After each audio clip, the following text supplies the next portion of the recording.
हिंदी 14/2/2026 हिंदी समास, हिंदी में समास है, समस्त कंपटीशन है। ये सारे कंपटीशन में जाए, चाहे पुलिस परीक्षा हो, चाहे लेखपाल की हो, चाहे किसी और परीक्षाएं चाहे जो हो, सब में आता है समास। दो या दो से अधिक शब्दों के योग से बने नए शब्द को समास कहते हैं। जिन नए शब्दों का निर्माण होता है उन्हें समस्त पद कहते हैं। समस्त पद के पहले पद को पूर्व पद जबकि अगले पद को उत्तर पद कहते हैं। पूर्व पद, उत्तर पद, समस्त पद यानी समास। गृह धन स्वामी बराबर गृह स्वामी। गृह जो है पूर्व पद है, उत्तर पद यानी दूसरा पद है स्वामी, मिल करके हो गया गृह स्वामी। ये समास हो गए, इसको भी होड़े ये सारा हो गया। समास के भेद, समास के भेद में मैंने सूत्र बनाया अब तक दादा, अब तक दादा। आ से बेभाव समास, बा से बहुब्रीहि समास, ता से तत्पुरुष समास, का से कर्मधारय समास, दा से द्वंद्व समास, दा से द्विगु समास। अब तक दादा, ये सारा व्याकरण तरीका है। और अब चलिए, अब इसके बाद है पहला अव्ययी भाव समास हम लेते हैं। जिस समास का पहला पद अव्यय हो, अव्यय अर्थात आप जान लीजिए ये उपसर्ग टाइप का होता है, हो तथा प्रधान हो, उसे अव्ययी भाव समास कहते हैं। जैसे पूर्व पद अव्यय, उत्तर पद और समस्त पद विग्रह। पूर्व पद है प्रति धन कूल बराबर प्रतिकूल, यह समस्त पद है प्रतिकूल। इसका जब विग्रह करेंगे प्रतिधनकूल हो जाएगा, प्रतिकूल, प्रतिधनकूल प्रतिकूल यानी इच्छा के विरुद्ध। इसका अर्थ होगा इच्छा के विरुद्ध, प्रतिकूल यानी इच्छा के विरुद्ध। यथा धन संभव बराबर यथा संभव, जैसा संभव हो, इसका अर्थ होगा यथा, ये पूर्व पद है, ये उत्तर पद है, ये समझ लीजिए क्या है, उपसर्ग है। इस मैंने सरल तरीका है मैंने सब अव्ययी भाव समास को जानने के लिए मैंने उपसर्ग लगा रखा है आगे, यानी अव्यय जिसे आप कहते हैं। अब बहुब्रीहि समास, जिस समस्त पद में कोई पद प्रधान नहीं होता है, न पहला न दूसरा, दोनों पद मिलकर किसी तीसरे पद की ओर संकेत करते हैं, उसमें बहुब्रीहि समास, उसे बहुब्रीहि समास कहते हैं। उसे बहुब्रीहि समास कहते हैं, उसे बहुब्रीहि समास कहते हैं, कहते हैं। जिस समस्त पद में कोई पद प्रधान नहीं होता, दोनों पद मिलकर किसी तीसरे पद की ओर संकेत करते हैं, उसे बहुब्रीहि समास कहते हैं। जैसे समस्त पद समास विग्रह, समास का नाम।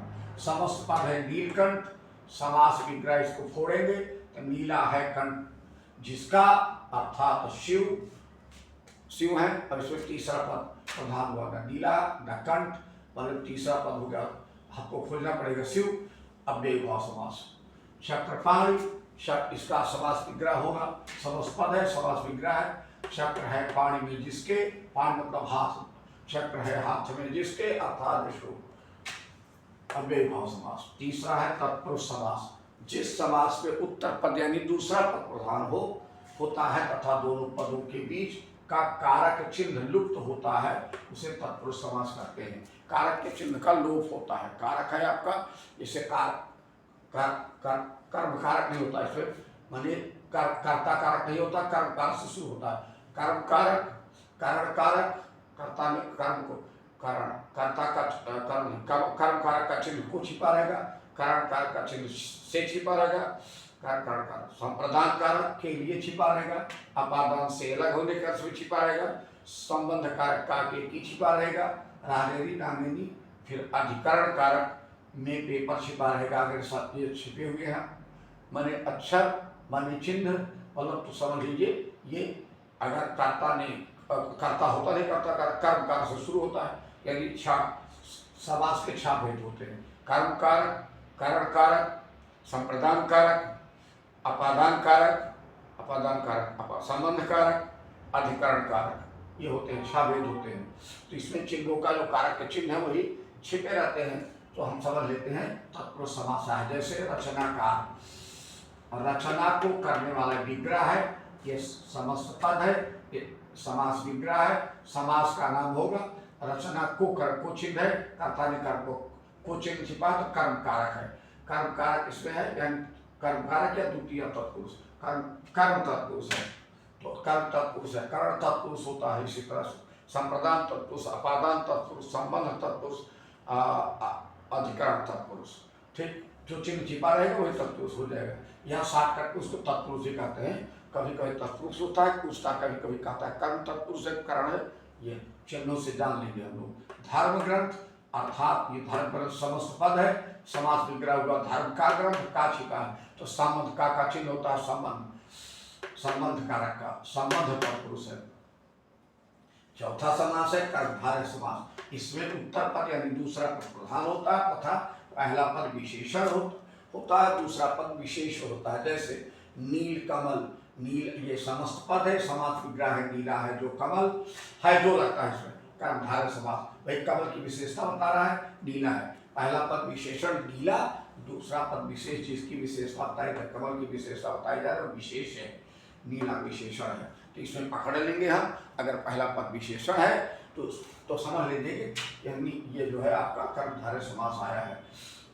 नील कमल, उसी तरह से जो है नील गगन, नीला है जो गगन।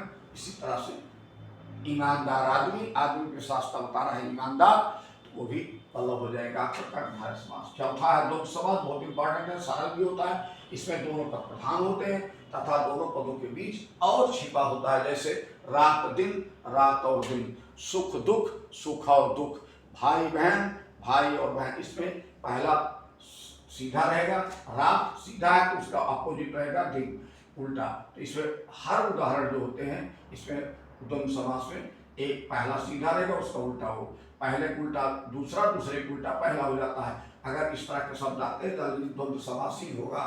रात दिन, सुख दुख, सुख और दुख, राजा रंग, राजा और रंग सब एक दूसरे के अपोजिट है, तो इसमें और छिपा रहता है, तो जान लेना द्वंद्व समास है।